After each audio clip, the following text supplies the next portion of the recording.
Hey guys, it's Jennifer from Live, Laugh, Love to Read. So today I'm doing a library book haul. So we're fixing to go on vacation, and of course taking my Kindle with me, and I'm taking 2 huge bags of books to book bomb little free libraries with. And I thought to myself, let's just look and see what the library has for new for July, because sometimes they'll put it out early, because this is June 26 or 27, and they did, and oh my golly. I love this author. The Island by Adrian McKenty. So I read The Chain by the same author, and it was so good. So if you haven't read that, you can go see my review video on that. It's by the same author, and it's called The Chain, and it was so good. So when I seen this on the new book list, I was like, yeah, I want that. I'm just going to take that with me on vacation. So let's just read a synopsis. Let's see. After moving from a small country town to Seattle, Heather Baxter marries Tom, a widowed doctor with a young son and teenage daughter. A working vacation overseas seems like the perfect way to bring the new family together. But once they're deep in the Australian outback, the jet-lagged and exhausted kids are so over their new mom. When they discover remote Dutch island, off limits to outside visitors, the family talk their way onto the ferry, taking a chance on an adventure far from the reach of iPhones and Instagram. Wouldn't that be nice? Yeah. But as soon as they set foot on the island, which is run by a tightly knit clan of locals, everything feels wrong.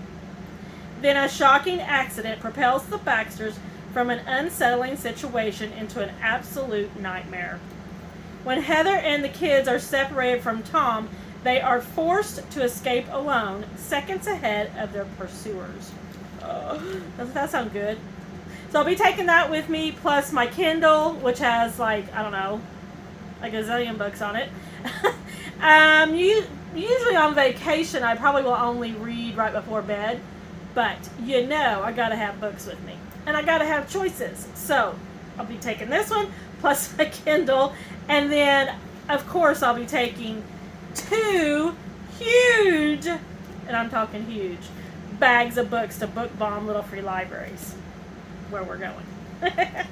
And then I got Nightcrawling by Layla Motley.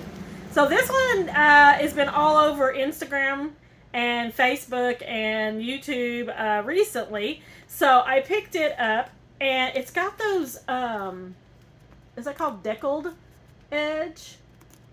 Which is so cool. It's so cool, guys. I don't know if you can tell in the picture what I'm talking about. Can you tell in the picture?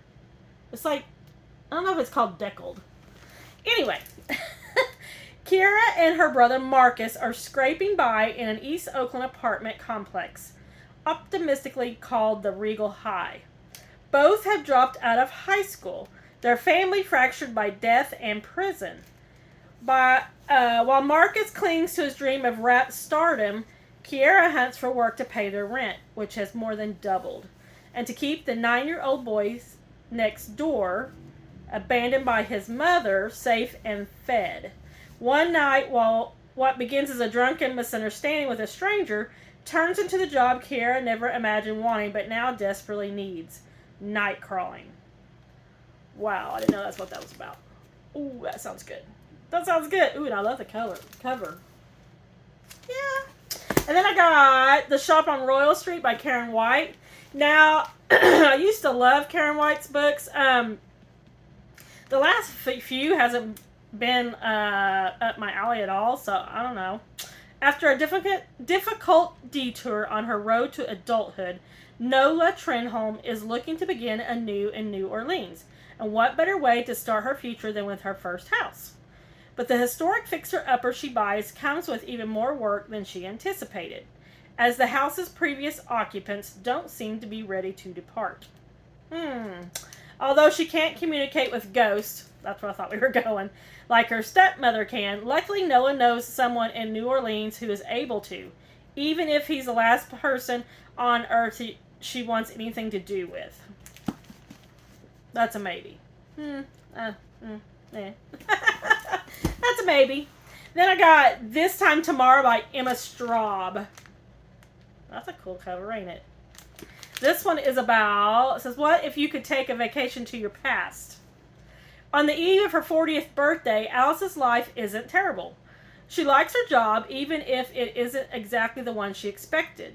She's happy with her apartment, her romantic status, and her independence. And she adores her lifelong best friend. But something is missing.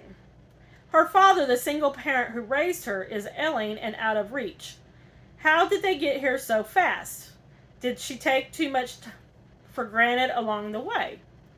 Alice wakes up the next morning and she finds herself back in 1996, reliving her 16th birthday. But it isn't just her adolescent body that shocks her or seeing her high school crush. It's her dad, the vital, charming 49-year-old version of her father with whom she is now reunited. That's a maybe. Maybe. Maybe. Okay, so then I checked our little free library that's close to us and picked up these two books. The Book of Lost Friends by Lisa Wingate. I love all of Lisa Wingate's books. I don't know if I've read this one. Louisiana, 1875. In the tumultuous era of Reconstruction, 3 young women set off as unwilling companions on a perilous quest. Hanny, a freed slave, Lavinia, the pampered heir to a now destitute plantation, and Janu Jane, Lavinia's Creole half-sister. Each carries private wounds and powerful secrets as they head west. For Lavinia and Janu Jane, the journey is one of financial desperation. But for Hanny, torn from her mother before slavery's end, the pilgrimage reignites an agonizing question. Could her long-lost family still be out there? Then it fast forwards to Louisiana, 1987. For first-year teacher Benedetta Silva, a subsidized job at a poor rural school seems like a ticket to canceling her hefty student loan, until she lands in a tiny, out-of-step Louisiana town that noticeably suspicious of new ideas and new people. Okay. Amid gnarled live oaks and rundown plantation homes lie the century-old history of 3 young women, a long-ago journey, and a hidden book that could change everything.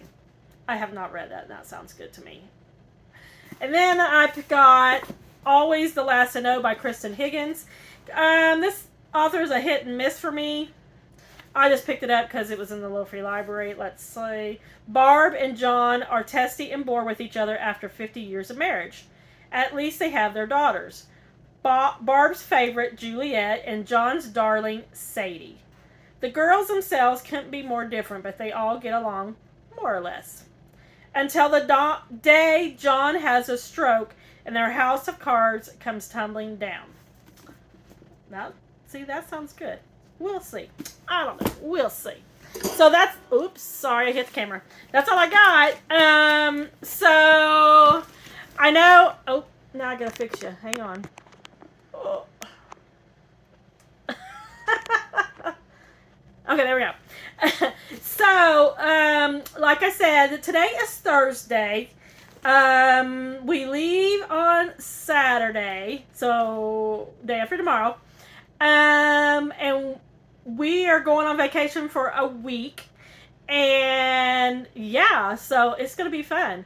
So don't forget to like and subscribe. And don't forget to check back for more book videos coming up soon. Oh yeah, we're going to